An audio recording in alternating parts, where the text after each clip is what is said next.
Si ahora mismo pones en el buscador la palabra alquimia, esoterismo, símbolos ocultos, van a aparecerte cientos de vídeos tendenciosos, un ejército de clichés, teorías de la conspiración, humo digital, pirámides, astrología de gasolinera y un montón de cosas que no tienen nada que ver con lo que realmente supone la alquimia para la historia occidental o incluso global.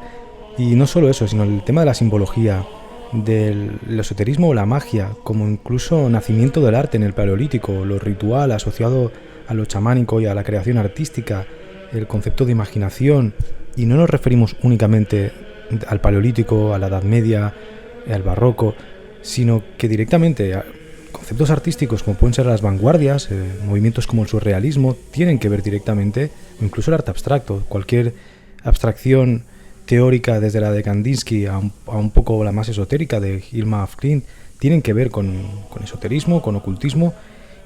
¿Qué pasa? Que la historia occidental, a partir de la Ilustración, donde la razón se impone a todo lo demás, crean un concepto distinto en la cultura popular nuestra de lo que era aquello, es decir, generan un nuevo relato que hasta entonces no era exactamente el mismo.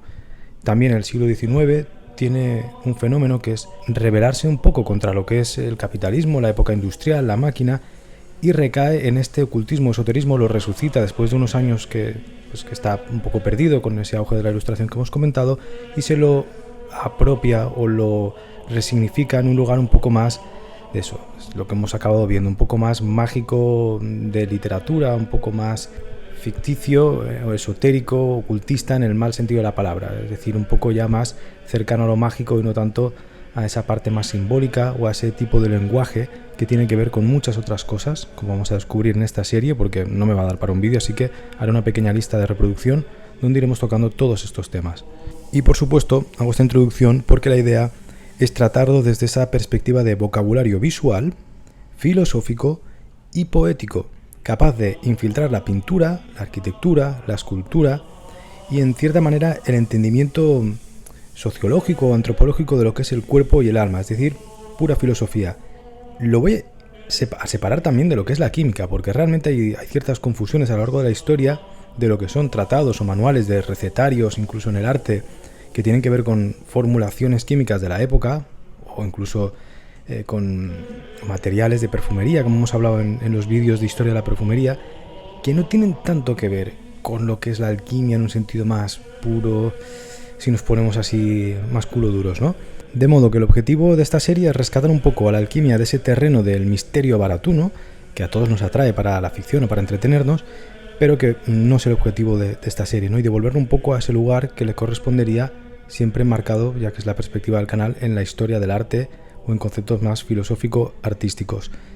Para ello recomiendo muchísimo una lectura que es la que me ha inspirado a hacer esta serie, que es Relaciones ocultas, símbolos, alquimia y esoterismo en el arte, editado o recopilado por Marta Piñol Lloret, y la editorial es Sans Soleil. Son textos de varios autores, ensayos, muy bien enfocado, muy bien recolectado todo y alejado de ese aire conspirativo, lleno de referencias, extractos de textos originales de la época y muy buena bibliografía. Así que lo recomiendo mucho, va a ser la guía que voy a utilizar, así que nos vamos a centrar en esa parte que estructura la tradición hermética de las artes visuales y el simbolismo, que ha sido un poco lo que ha dominado desde el propio simbolismo, surrealismo en momentos más cercanos a nuestra época, o en la Edad Media, donde la simbología importa muchísimo. De hecho, cuando tú entras a un museo de arte antiguo, ya sea el Thyssen en algunas partes o el Prado, se necesitan conocimientos de lectura de ciertos símbolos, de interpretaciones, de narraciones que están implícitas o metidas dentro del contexto del cuadro para poder apreciarlo o incluso para poder entenderlo más allá de la estética visual que nos pueda traer más o menos, ¿no? Entonces este es un poco el objetivo, desentrañar esa historia que hay detrás de esta historia de la simbología. Espero que te guste.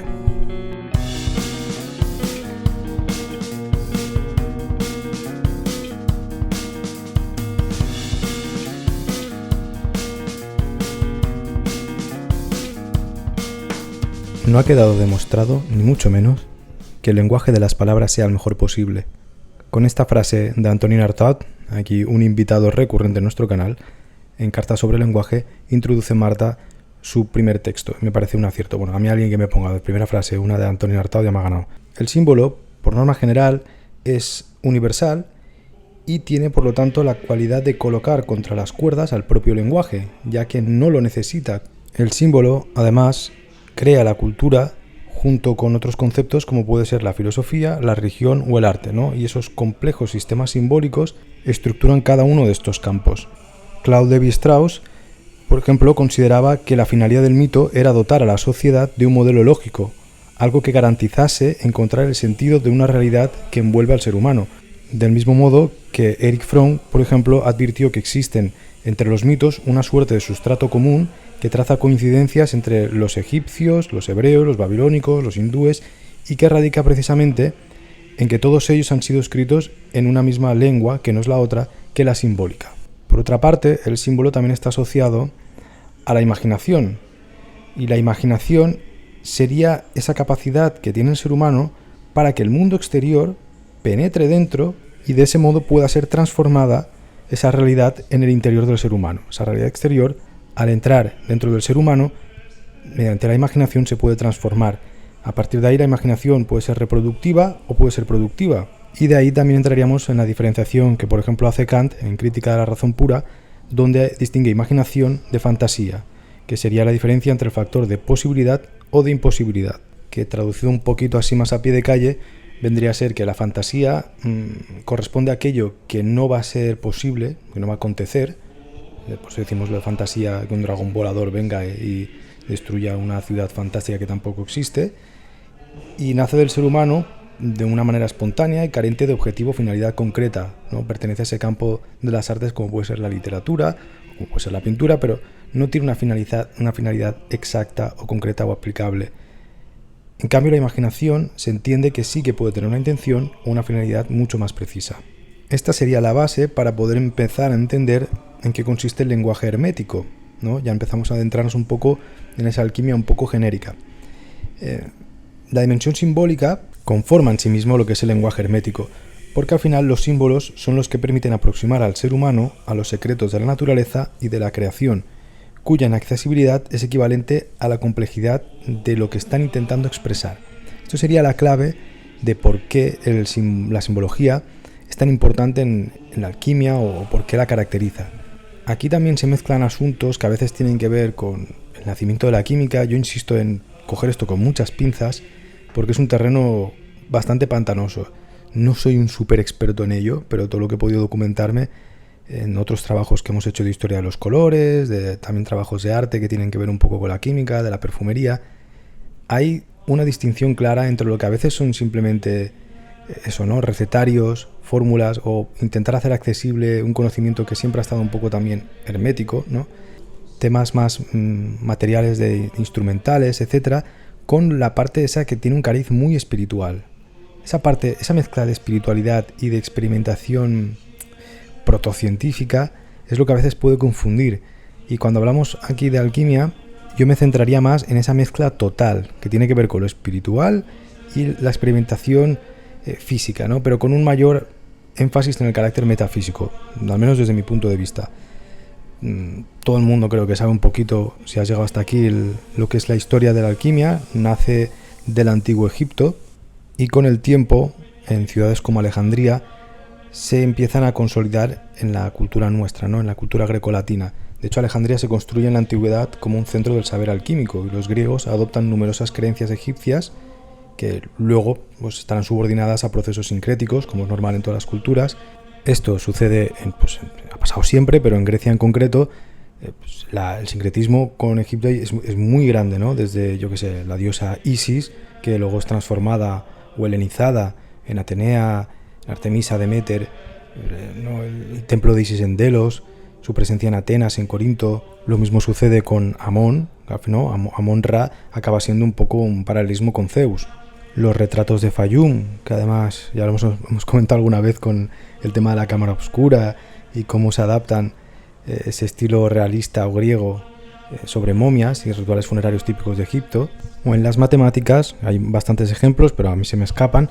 Quizá lo más conocido es el teorema de Pitágoras, que nosotros entendemos como la escuela pitagórica lo vuelve un teorema y así lo aceptamos en nuestra cultura, que parece que tenga un nombre propio, una invención de origen griego, pero en verdad es el resultado de aplicaciones técnicas o de formas prácticas desde Mesopotamia o Egipto antiguo, y que durante miles de años se habían utilizado, ¿no?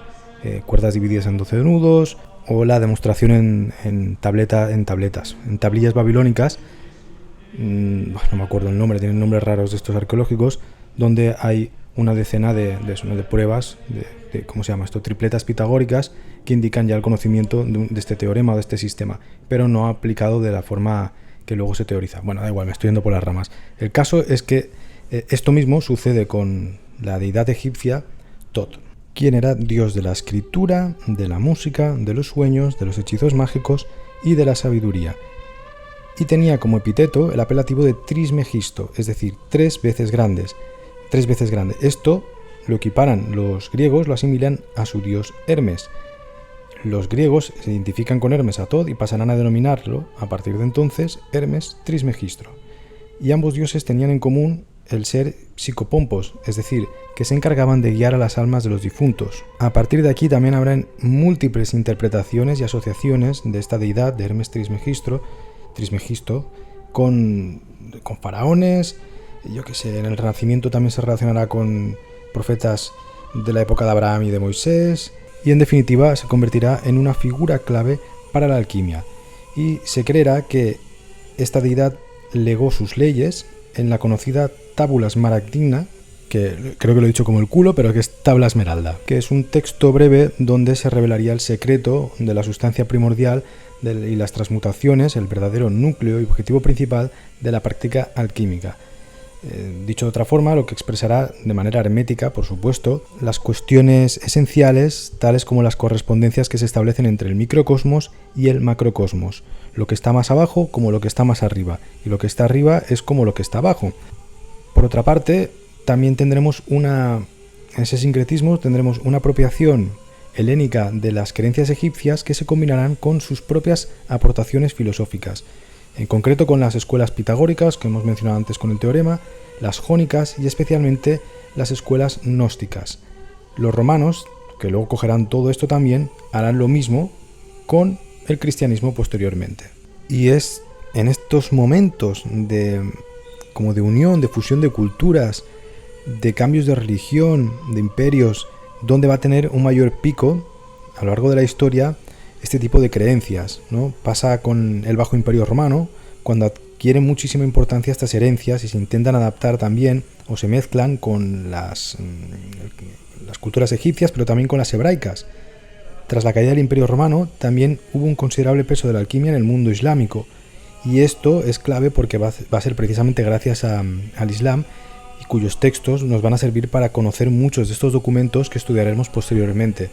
Ya has conocido el clásico caso de Aristóteles, las traducciones y también, por supuesto, la Escuela de Traductores de Toledo, que nos permitirán tener todo este conocimiento del cual hablamos hoy como si fuese evidente y que durante muchísimo tiempo estuvo perdido. Pues es que a veces tampoco es tanto perdido. Yo insisto, cada vez que hablamos de la Edad Media es muy difícil hablar de un contexto tan diferente al nuestro, que maneja unas reglas tan diferentes, que la cultura, los libros no funcionan igual. Muchas veces todo lo que entendemos como cultura estaba guardada en monasterios aislados a tomar por culo de todas partes, se anotaban muchísimas cosas, que esto es otro problema también. Cuando leemos uno de estos textos que entendemos como antiguos, son copias de copias muchas veces, y que los copistas precisamente han añadido pues lo que han querido. Entonces a veces son compilaciones de ideas que ya van como una especie de teléfono estropeado. De hecho, en este contexto medieval surge una cuestión muy interesante, que es cómo coño puedes conciliar una práctica que en un principio puede ser herética con esa fuerte carga simbólica mística que también se refiere al tema de la investigación con la fe cristiana. Ahí depende de qué pensadores influyen, pues va a haber esa especie de dialéctica entre razón y fe, que por ejemplo, pues en San Agustín no aboga por la experimentación, pero más adelante habrán autores como San Anselmo, en el siglo XI-XII, quien consideraba que si bien la fe debía anteceder a la razón, ambas podían armonizar. O uno más conocido, que sería Pedro Abelardo, también de la misma época, quien sugiere que la fe religiosa debería ir jalonada por unos principios racionales. Que, por cierto, Pedro Abelardo tiene una buena historia. Un día podemos dedicar un vídeo si os apetece. Tenemos otros autores como Roberto Grosseteste, del siglo XIII-XII, introductor del pensamiento aristotélico en la Universidad de Oxford y defensor del método científico a partir del concepto griego de experimentación, que esto será clave también, el nacimiento de las universidades va a mezclarse con todas estas corrientes. Por eso insisto en separar un poco el imaginario que hemos heredado, ficticio, mitológico de la alquimia, con esas capas que sí que penetran en el pensamiento un poco más, es que no racional, pero que va más allá del truco místico o del misterio barato de novela. Tomás de Aquino también, un poco más adelante, que será un gran comentador de Aristóteles y creador de la teoría del conocimiento, que recupera las aportaciones del filósofo griego con repensar el problema de los universales, y esto cederá un gran peso a la razón. Pero bueno, si nos referimos ya a autores vinculados de manera dura con la alquimia, pues hay que citar por supuesto a Roger Bacon, un estudioso muy serio de lo que era la obra aristotélica y a quien a menudo se le ha atribuido la autoría del famoso manuscrito Voynich, ese misterioso artefacto, o el manual de alquimia Speculum Alchemiae. Y aquí también tenemos a otro nombre que muy popular por la saga de Harry Potter, que es Nicolas Flamel, del siglo XIV. Es un parisino que trabaja como copista y escribano y que, según varias leyendas, fue el alquimista capaz de encontrar la piedra filosofal, y al que se le han atribuido un montón de tratados alquímicos, entre los cuales sobresale el de Le Livre des Figures Hiéroglyphiques, publicado en París unos siglos después, pero que bueno, a veces estos autores es imposible saber quién lo hizo y quién no, también por el propio hermetismo del propio género, ¿no? En algunos momentos de la historia también hemos tenido bulas papales, por ejemplo la promulgada en 1317 por el Papa Juan XXII, que prohibía la práctica de la alquimia y esgrimía una razón que nada tenía que ver con la teología. Se aludía a cómo los alquimistas fraudulentos se aprovechaban de los pobres y abogaban por la falsedad en pos de su negocio. Esto también es clave comentarlo, porque muchas veces también nos podemos confundir con ese rechazo herético, maldito, ¿no?, de esta práctica, y en el fondo a veces ha tenido una utilidad práctica, como es en este caso, ¿no? Es decir, igual que sucede a día de hoy, este tipo de prácticas que se amparan en el misterio, un poco en lo ambiguo, en lo abstracto, pueden ser también carne de cañón para gente que se aprovecha de otros, porque es muy fácil, ¿no?, a través de la fe o de la manipulación de la razón o del conocimiento te puedes aprovechar de las personas. Si sucede hoy de manera evidente, pues en muchos casos de estos, desde leerte las cartas a yo que sea, cualquier tontería de estas, pues imagínate en otras épocas, ¿no? Sucedía exactamente lo mismo y aquí tenemos una buena prueba. Después tenemos otros autores para destacar, que sería Teofrasto Paracelso, quien será muy conocido por darle una vuelta de tuerca al tema de la alquimia y tener una aplicación ya mucho más científica, podemos decir, o como un poco el nacimiento de la farmacología. Es importante Paracelso porque va a ser un poco ese puente entre lo que es una alquimia más de juguete, un poco más metafísica. A veces no olvidemos que la alquimia, claro, de tanto misterio se le pueden atribuir 1000 cuestiones, pero no siempre tiene una aplicación práctica al uso. Es decir, a lo mejor un alquimista iba probando cositas y creía mucho en las cuestiones espirituales, pero de repente se pasaba la noche mirando un hornillo, calentando una piedra o un metal que se derrite y echa humo y se acabó. Y no experimentos un poco imposibles de cumplir, porque el objetivo no es hacer ciencia, sino, insisto, es darle ese carácter espiritual o de conocimiento que está escondido, ¿no? Entonces Paracelso combina todo esto, pues no deja de ser un físico, alquimista, un astrólogo, pero también dedica una parte importante al asunto de lo que luego serán las ciencias, sobre todo en toxicología. Entonces también tendrá una obra centrada en el terreno teológico, con una carga mística, y en definitiva combinará muy bien todas las cuestiones de la alquimia en una sola persona y de manera muy apropiada.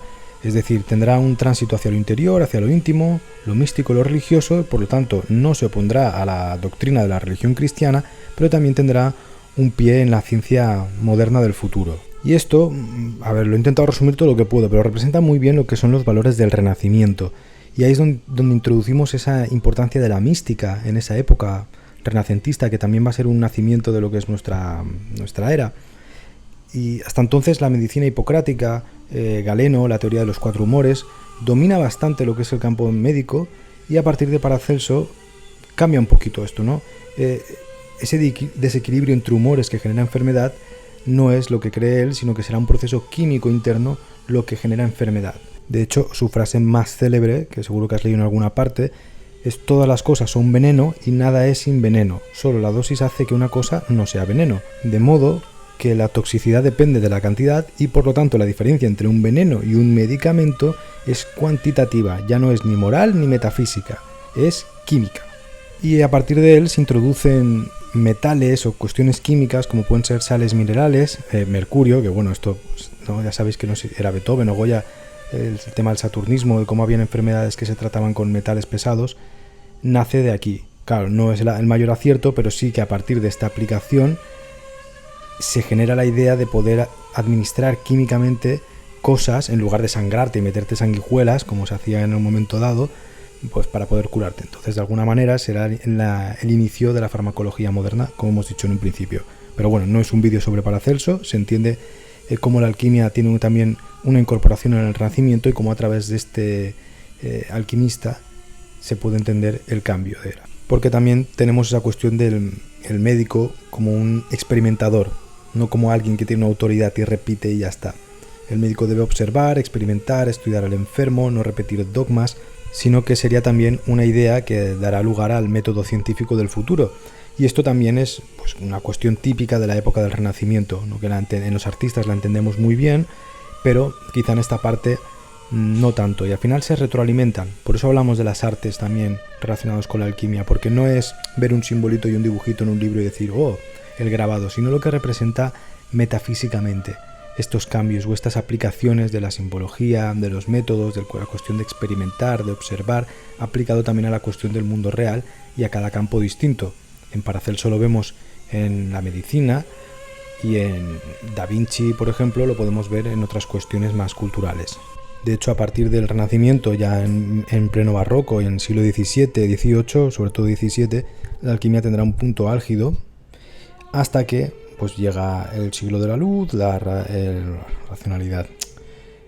No me iba a decir 30.000 cosas, el siglo de oro.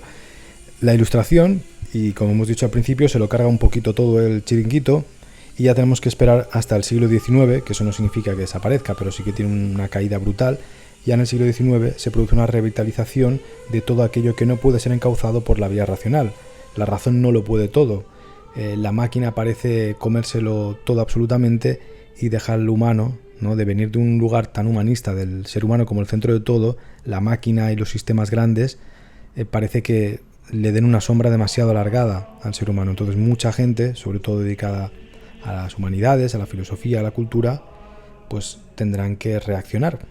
Y esa idea romántica, el romanticismo no deja de ser eso, también estará muy asociado a cuestiones del misterio, del oculto, y ahí se retomará la alquimia como un brote de estas cuestiones y se exagerará y se llevará a otros terrenos. Desde el principio, esa idea de ocultar va a ser clave también porque, como refleja en un texto discípulo de Zósimo Olimpiodoro, en el año 370 y algo, es uno de los primeros textos alquímicos de la antigüedad que se conservan, nos dice: los antiguos tenían la costumbre de ocultar la verdad, de velar y de oscurecer con alegorías aquello que es claro y evidente.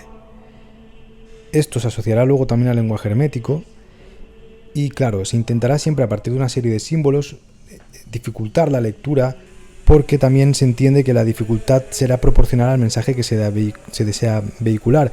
Es decir, que cuanto más difícil es algo, se entiende que el conocimiento más profundo es. Hay una parte de juego, también hay una parte de protección de ese poder que uno tiene con el conocimiento. Si sucede, por ejemplo, en las artes con el uso de la cámara oscura, hay conocimientos que permiten una cualidad técnica que si tú los guardas a tu taller, a tus discípulos, les dan una ventaja técnica.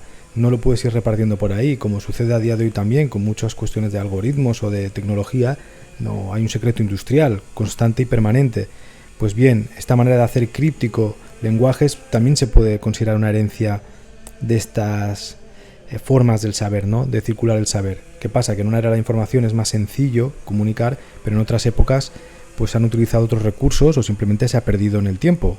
En cuanto a lo que refiere a las artes, es a partir del siglo XIV más o menos que los textos alquímicos empiezan a acompañarse también bastante de imágenes, y las representaciones empiezan a ocupar un lugar igual de importante. No es que antes no existiera, pero sí que a partir de este siglo vemos mucha más representación de ilustraciones mezclado con el tema del texto.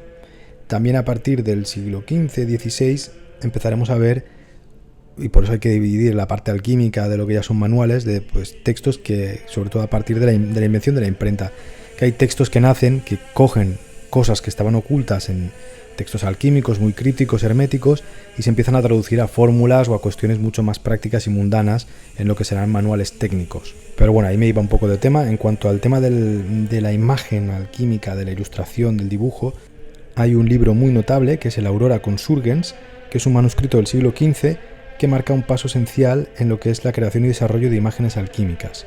Esto por si alguien quiere dedicarle mayor profundidad, Aurora Consurgens. Quizá le dedico un vídeo en la lista, ¿eh?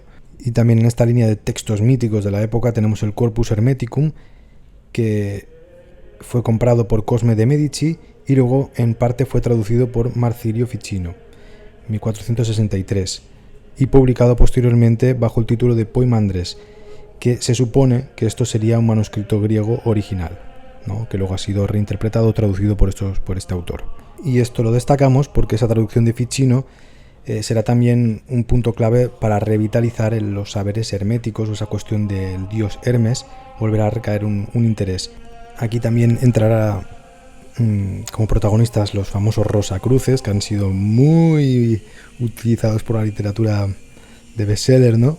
Y también tendrán gran importancia para la divulgación de este tipo de textos alquímicos las imprentas de Johann Theodor de Brie, conocido también por la leyenda negra y estas cosas de los fanáticos de la historia española y fascizoides, y Lucas Genis, que también se encargarán de publicaciones como la de Michael Mayer y Robert Flood, así como otros textos herméticos como los de Johann Daniel Mailus, Daniel Solz von Stolwenger o Thomas Norton.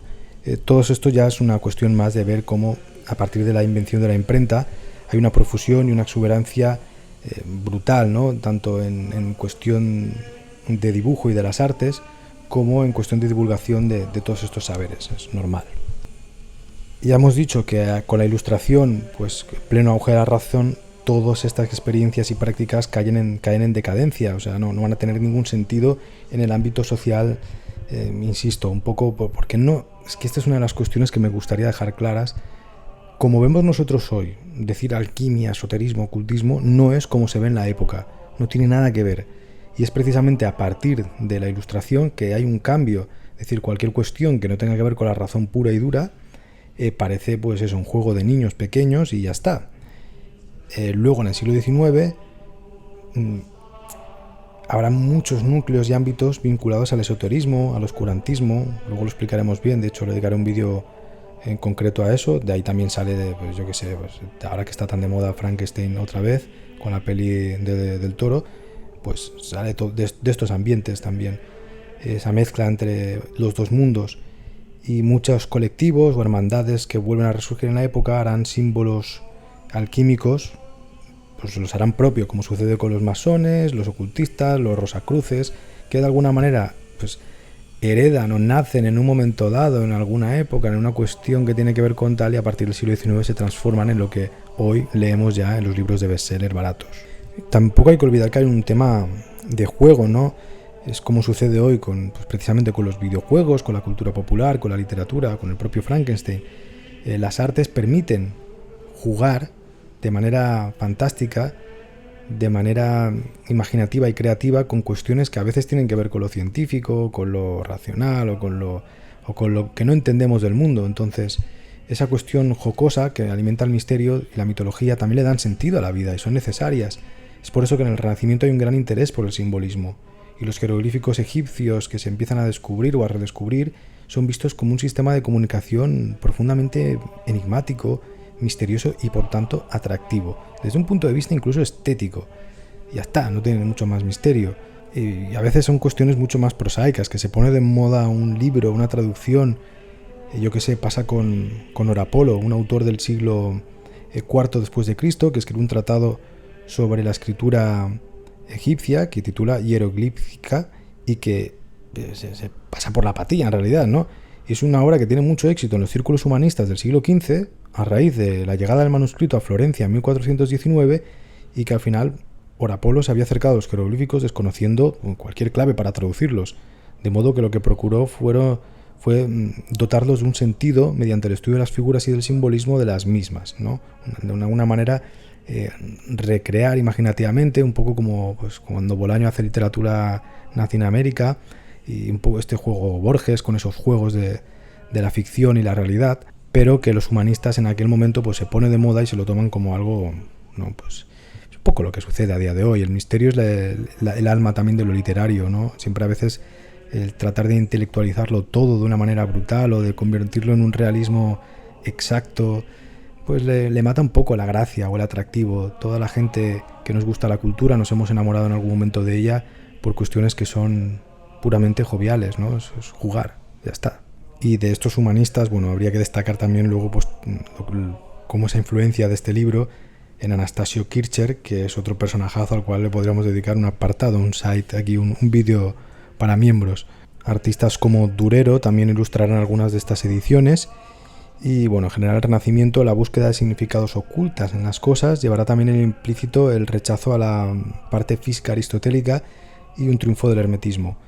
El nacimiento de la emblemática, a partir de 1531 en el Emblematum Liber de Andrea Alchiato, no hay que entenderlo como un fenómeno aislado ni casual, sino inscrito en una rica tradición simbólica. Y en la literatura tendremos textos como Himnerotomachia Polifili de Francesco Colonna, editado en Venecia en 1499 en la imprenta del famoso Aldo Manukio, y que es un libro que bastante peculiar y que contiene pues eso, misterios de cómo a través de diversas ilustraciones narra un poco una alegoría en la que Polipio persigue a Polia, su enamorada, a través de un sueño, y el resto de la novela se desarrolla a través de lugares maravillosos donde van viajando entre elementos antiguos y plagados de seres fantásticos. Y a partir de esta época también se pondrá de moda, por lo que hemos comentado, pues es un poco de complicar las cosas a modo de divertimento, hacer emblemas, símbolos, tratar las cuestiones de forma compleja, cuando de entrada pues algo puede ser sencillo y funciona eso, como a modo de divertimento para ejercitar o agudizar un poco el intelecto. Son cuestiones que de manera incluso, es como decirlo, pero vamos a repetir a día de hoy. En la filosofía sucede mucho, cuestiones que a veces son sencillas o que en la literatura se tratan de una forma entretenida o no entretenida, pero con un lenguaje claro, a veces estilísticamente se han vuelto excesivamente complejas por ese aura de misterio, de críptico, de hermético, que obliga a tener que pertenecer a un ambiente ultra académico dedicado al conocimiento de un texto, a destripar y desfigurar el texto que dejó un autor muerto y tratar de resucitarlo, interpretarlo. Cada interpretación tiene una forma distinta dependiendo de quién la hace, ¿no? Y esto no deja de ser tan diferente. Y se le da una seriedad, pero en filosofía ha pasado mucho, ojo, no es una pullita, es una realidad. Porque al final, cuando estas cuestiones uno se las cree, le hacen sentir mejor y le hacen sentir que forma parte de algo y además es entretenido y divertido. Todo esto lo veremos también aplicado a las artes, insisto, no solo en las cuestiones de texto. El 480, también hay un periodo donde lo simbólico tiene muchísima importancia en la pintura. Autores como Botticelli, Mantegna, Pinturicchio, Giovanni Bellini, Da Vinci por supuesto, y que después acabará derivando en lo alegórico. Y esta cuestión de la emblemática pues terminará un poco en un libro clásico de este tema, que es Iconología, de Cesare Ripa. Y hostia, el puto antibiótico, se me está regando la vía. Vale, he tenido que parar antes. Bueno, que sabéis que sigo ingresado en el hospital aquí eternamente, así que igual me saco toda la serie durante estos días. No me acuerdo qué estaba diciendo. El símbolo, creo que estamos hablando de pintura y simbología. Bueno, con el tiempo veremos que el símbolo es racionalizado también, y la emblemática será la mentalidad también de los primeros cristianos, que con sus conocidos símbolos, después en la Edad Media, con los bestiarios, los lapidarios, las alegorías, tejerán ese entramado cultural que también a día de hoy persiste en toda la cultura popular, ya sea el videojuego o la literatura o las propias artes. Siguen siendo las mismas cuestiones. Pintores de subasta que llamo yo, muy reconocidos, como puede ser Robert Nava, pues al final con un estilo naive sigue haciendo exactamente lo mismo. Y este tipo de cuestiones de bestiarios, de monstruitos, de plantas, de inventarios, ¿no? También teníamos algún ejemplo griego, probablemente un manuscrito del siglo II, IV después de Cristo en Alejandría, que es el Physiologus. Es un inventario de rocas, plantas, animales, seres fantásticos, en el cual se acompaña una breve descripción y diversas anécdotas, ¿no?, colocando un poco el acento en la moral o incluyendo algunas historias alegóricas también. Hemos hecho un buen repaso. Estoy por dejarlo aquí porque ya en el siglo XIX quiero tocarlo en otra parte. Pero voy a repasar un poco las notas que tenía en la libreta después de la lectura del libro que os he dicho. A ver si encontramos algo más que añadir y si no lo dejo para los siguientes vídeos. Sí, hay algún manuscrito que tenía aquí apuntado que no he citado, por si alguien quiere investigar, que es el Códice Marcianus GR 299, elaborado en los siglos X y XI de influencia bizantina, quizás redactado en la propia Bizancio, actual Estambul, y que es un documento clave para la historia de la alquimia, ya que prácticamente todo lo que sabemos de sus orígenes procede de este único manuscrito, completado con versiones en árabe, de textos escritos originalmente en griego o siríaco, cuyos originales son desconocidos. Hay varias bibliotecas europeas que lo conservan, copias, entre ellas la Biblioteca Nacional de Francia, y tenemos una en el monasterio del Escorial. Insisto, aunque el Códice 299 es elaborado en época medieval, se cree que su contenido es mucho anterior, por eso es clave. Vale, pues lo voy a dejar aquí porque sí que tengo algunas notas que tienen más que ver con cuestiones del lenguaje alegórico, de cómo la alquimia, muchos textos hacen referencias a procesos de evolución de la materia mineral y que luego eso está adaptado a cualidades características de organismos biológicos. También en ese universo conceptual, todo lo existente está dotado de un dinamismo esencial que se manifiesta con diferente intensidad a la materia en función a la naturaleza, ¿no? O cuestiones como el neuma, cómo funciona un poco más por dentro, más allá de lo que sería una historia o de citar algunas obras clave para quien quiera investigar. Nos centraremos un poco más en esa antología de la alquimia. ¿Qué os parece? Para no solo por hacerlo largo, es que el ordenador me peta. Entonces tengo que dividirlo en vídeos más cortos últimamente. Y como de aquí solo tengo este portátil viejo ya, no puedo sacar más cosas. Así que lo dejamos aquí. Supongo que lo titularé Historia de la Alquimia. No sé cómo, sí, algo así podrá ser. Espero que te esté gustando esta serie, a ver qué te parece, y más adelante tocaremos eso, pues un poco más la raíz interna, el tema de la paleontología, ya tengo un cerebro frito ya, de la magia en el arte, este tipo de cuestiones. Como siempre, te invito a seguirme en las redes sociales buscando a Alejandro Acosta. En Instagram es donde suelo estar más activo. Y recordarte que tienes esto en formato podcast en todas las plataformas. Dejo aquí abajo los links en la descripción del vídeo. Y coméntame qué te parece, si quieres aportar algo, si te interesa este tema y si tienes alguna información que creas que falta o que quieras tocar más adelante. Pues muchas veces, sobre todo ahora que tengo más tiempo aquí en el hospital, lo suelo leer y si puedo contesto, si no pues tomo nota y a veces ha caído algún vídeo de alguien que ha puesto un comentario. Así que muchísimas gracias si has llegado hasta aquí. Siempre os agradezco el tiempo y la atención y nos vemos en el siguiente vídeo.